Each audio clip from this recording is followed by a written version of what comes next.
Being here, Mr. Stephen and Dr. Lorenzo. Thank you very much. Thanks for having us. Thank you so much. Now, for the sake of the audience, could you please introduce yourselves? Be my pleasure, Ishwar. Thank you. My name is Stephen White, CEO, Sea Products Development, a Global Blue Technologies company. Lorenzo? Thank you. My name is Lorenzo Juárez. I am the Chief Operations Officer for Sea Product Development. Very happy to be here. I've been in this industry forever, 27 years or so, and many times here in Chennai. Very happy to be here. Sea Products Development. So when did you enter into India?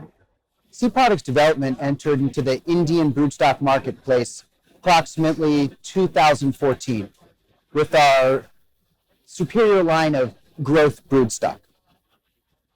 And after 2014, how has been the industry for you? How has it been the growth? The industry's been great, most certainly on the incline.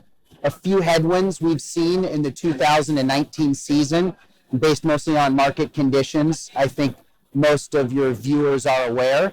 But as we have been coming into the marketplace with strength, we personally have not seen this decline in the market affect our sales. In fact, Lorenzo and I are very proud to share with you and your audience that our sales have been increased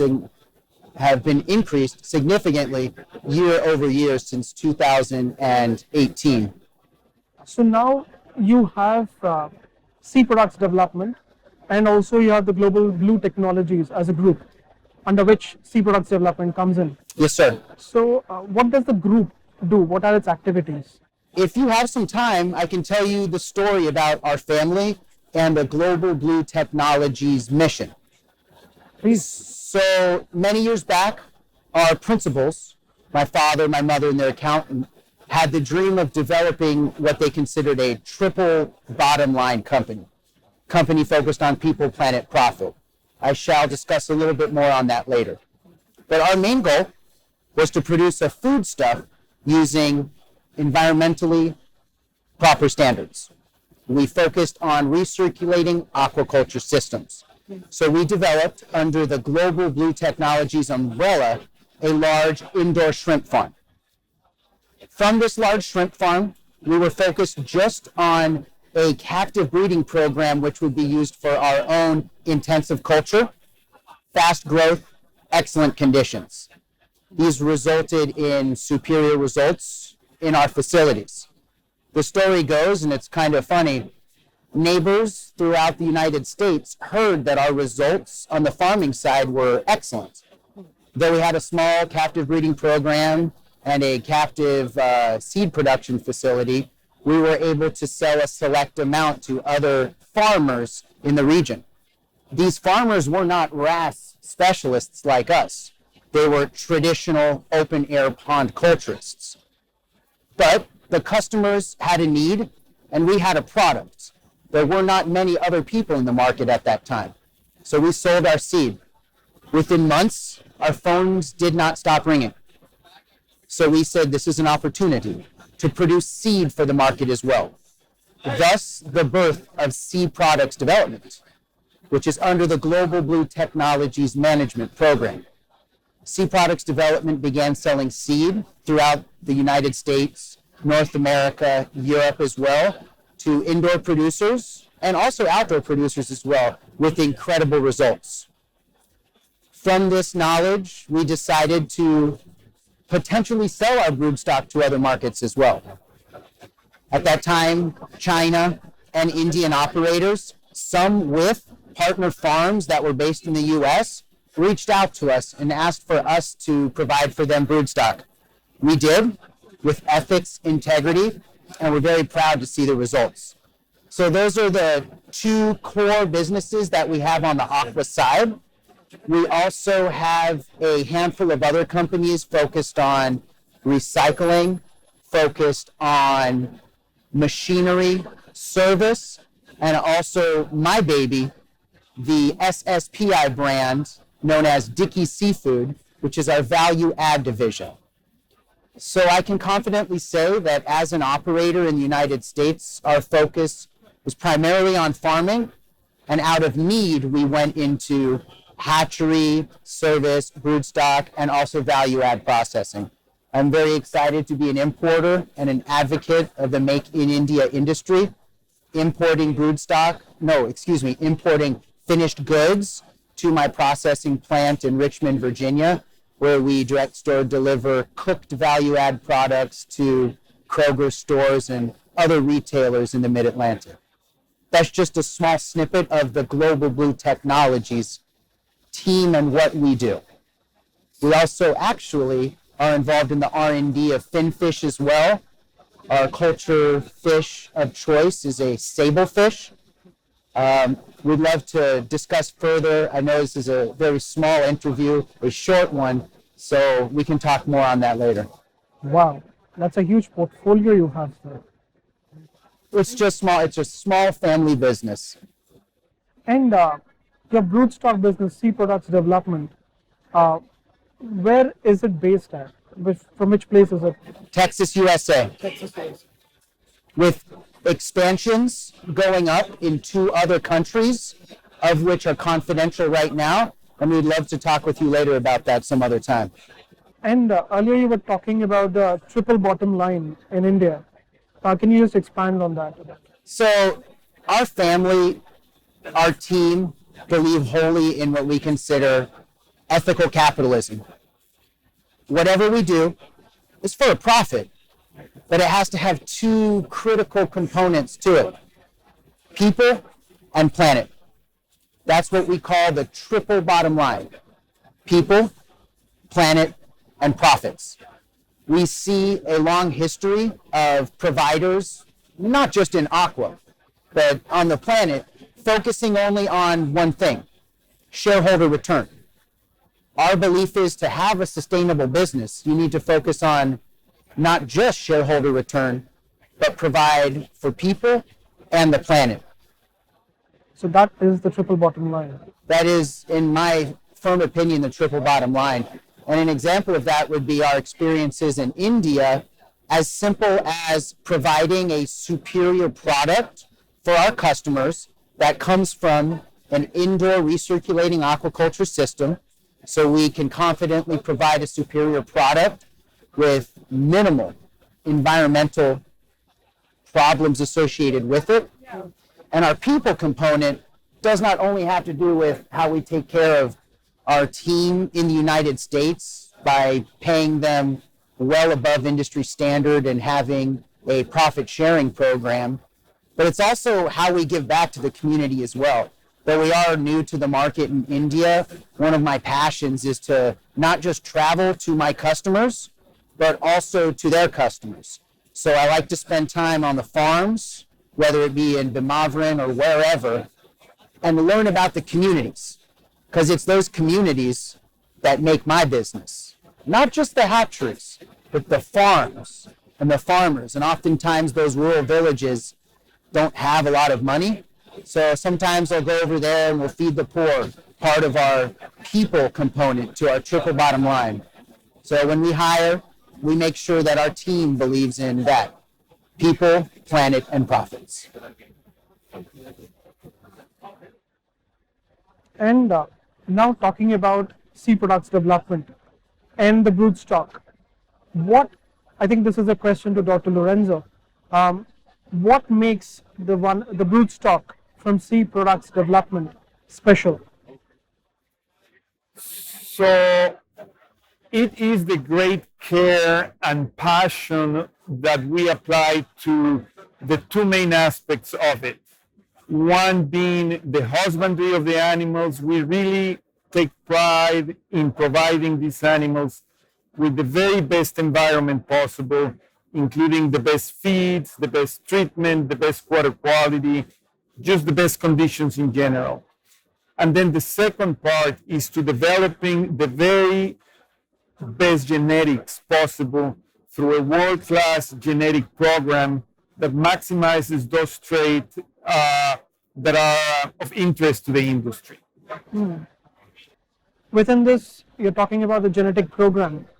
Of course, we have something like the phenotypic selection, the genetic selection, and the crossings. Can you just briefly explain what are the differences between these two? Sure. So phenotypic selection selects for the traits in the animal that you can see, that you can measure. Things like how fast they grow, how they resist diseases, the survival they have in a pond. There are tangible things that you can measure. Genotypic selection is the inside program. It's the DNA, the genes that codify for certain traits. So these days with molecular biology, with molecular genetics, you can identify the markers, let's call it the programming for the traits you want, and then select for the shrimp that have those traits. How do you ensure in this genotypic selection? I believe that to ensure that there is no inbreeding in between, you have to have a large number of families and you have to maintain those the families. So how do you ensure that when it comes back to the farmer in India or in any other country, Right. there is no issue of any inbreeding, and year on year there is a increase in the capabilities of the broodstock rather than any plateauing at any stage? So any genetic program is a balance between concentrating those desirable genes you want and maintaining genetic diversity.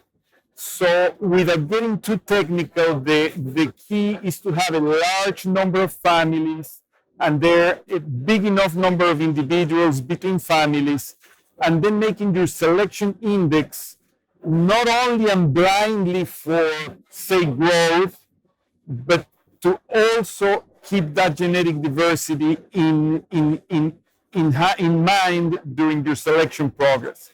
So it's always a balancing act, but we've been very helpful. Recently just did a genetic diversity analysis for our lines. I'm happy to report that we're very good in that regard and still have many, many years to go before we would see any inbreeding issues.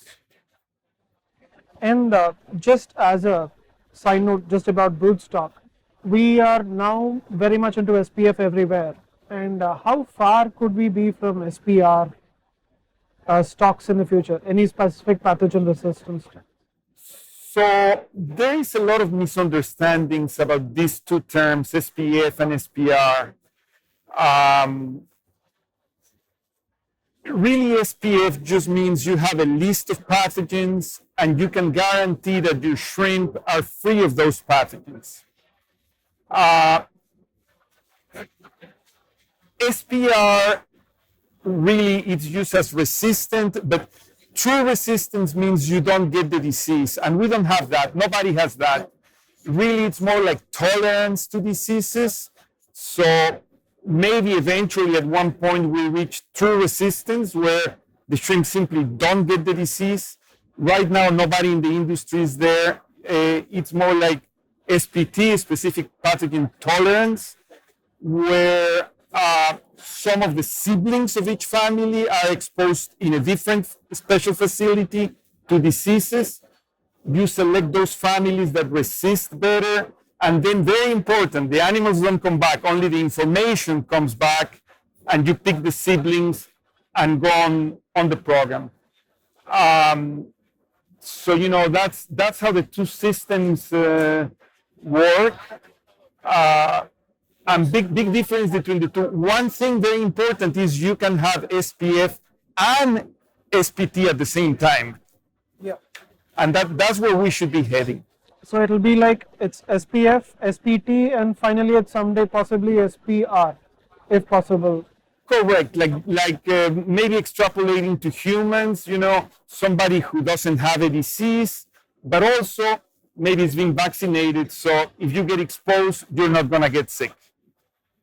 Of course, since you have come into India and you have worked with Indian hatcheries, you must have also done some study as to your how your broodstock compares with other similar broodstock. So, can you share with us any such studies that you have done? Sure. Those comparisons are always very difficult to make and very difficult to present, clear data. Customers, some share the data with you, some don't. one thing very important to understand is that the performance of an animal is always a mixture and interaction of two things. So one is the genetics, which obviously plays a big part, but the other, more important, is the environment and the husbandry and the management. So this is the old nature versus nurture discussion.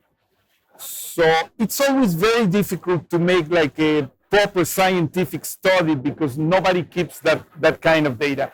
That said, the very best data we have is that our customers come back to us. They like the product so much that they come back and they repeat. And something great that we're beginning to see now, normally our customers are hatcheries that sell to farmers. What we're seeing now, which is great, is the farmers are requesting the hatcheries to have SPD broodstock because they are seeing differences in the growth, in the survival. So obviously the farms are pulling the product indirectly by asking for our product, which is great. So your customer is asking you to be there. So going by all of that news, so by 2020, where do you expect Global Blue to be in India or SPD to be in India in terms of volume trade? So my goal is for the anime industry to succeed and grow. And as that industry succeeds and grows, so too shall our market share in India. My goal for 2020 is, conservatively speaking, 40,000 pairs. In confidence, we're going for 100,000. It's an aggressive goal, but we believe that our animals and the farmers, which are requesting our animals, need that share to be able to get our product. And that's just one market of many that SPD is in now, and SPD will be entering in the years to come with its USA facilities and Middle East and Asian ones as well. Well, of course, this had to be a brief interview, but there's so many questions I would like to ask. For example, Dr. Lorenzo, how do you see conditions in India compared to other countries and all? Probably those questions can be asked in a later interview when we can have it with you. Well, let me first say that we come to India very humbled to such a ancient culture in general, kind of like the mother of the modern world. And also in aquaculture, because a lot of the Indian carp aquaculture systems were the very first in the world. So we come here very humbled to share whatever little knowledge and products we have. But India is the future. It's the country of the past and of the future.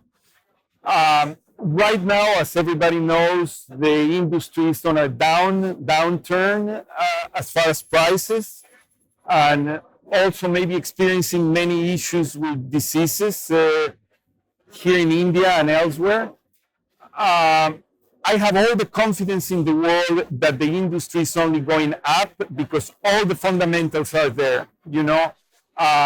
Growth of population, even more important, the acquisition level of the people is going up in India, in China, everywhere.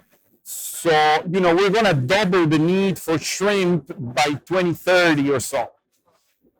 So all the fundamentals are there for the industry to continue growing. I think India, because of its millenary culture, the brain power of its people, the weather, geography, is going to continue being among the 3 top producers in the world for shrimp forever, maybe become number 1 again pretty soon. So I am extremely confident on the industry and on its future. And on that positive note, thank you for being here, and thank you for Thanks for having us. Thank you. Thank you, and I look forward to hearing more from you in the future, so that we can also cover it for our readers and our subscribers. Thank you, and very much. thank you to your viewers. Thank you. Yes.